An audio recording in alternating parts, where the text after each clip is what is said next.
السلام علیکم۔ پانی زندگی کی سب سے اہم ضرورت۔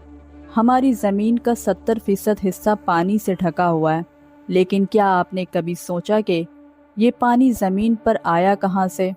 کیا یہ زمین کی پیدائش کے وقت سے یہاں موجود تھا یا اسے کہیں باہر سے لایا گیا؟ آج کی ویڈیو میں ہم اس راز سے پردہ اٹھائیں گے اور دیکھیں گے جدید سائنس اور قرآن پاک اس بارے میں کیا کہتے ہیں۔ سائنسدانوں کے پاس اس حوالے سے دو بڑی تھیوری ہے۔ پہلی، سائنسدانوں کی ایک بڑی تعداد کا ماننا ہے کہ اربوں سال پہلے جب زمین نئی تھی تو برفانی شہاب ثاقب زمین سے ٹکرائے۔ ان خلائی اجسام میں پانی برف کی صورت میں موجود تھا، جو ٹکرانے کے بعد پگھل کر سمندر کی شکل اختیار کر گیا۔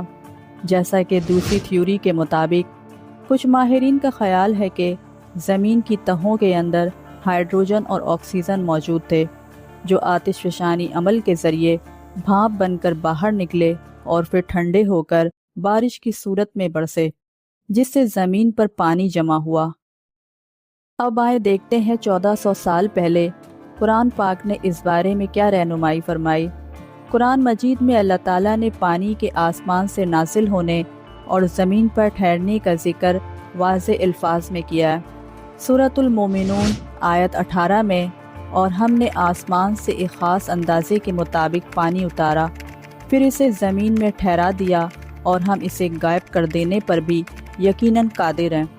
یہ آیت اس سائنسی نظریے کو تقویت دیتی ہے کہ پانی باہر سے یعنی آسمان سے زمین پر اتارا گیا۔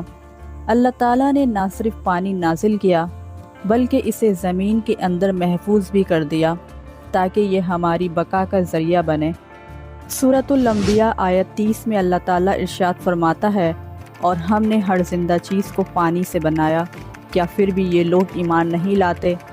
یہ آیت زندگی اور پانی کے گہرے تعلق کو واضح کرتی ہے، جس کا اعتراف آج کی جدید بائیولوجی بھی کرتی ہے۔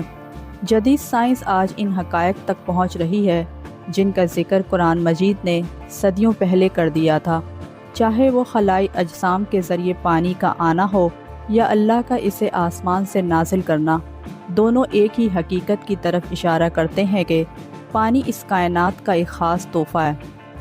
اگر آپ کو یہ معلومات پسند آئی تو اس ویڈیو کو لائک کریں، اس چینل کو سبسکرائب کرنا نہ بھولیں۔ آپ کی اس بارے میں کیا رائے؟ کمنٹس میں ضرور بتائیں۔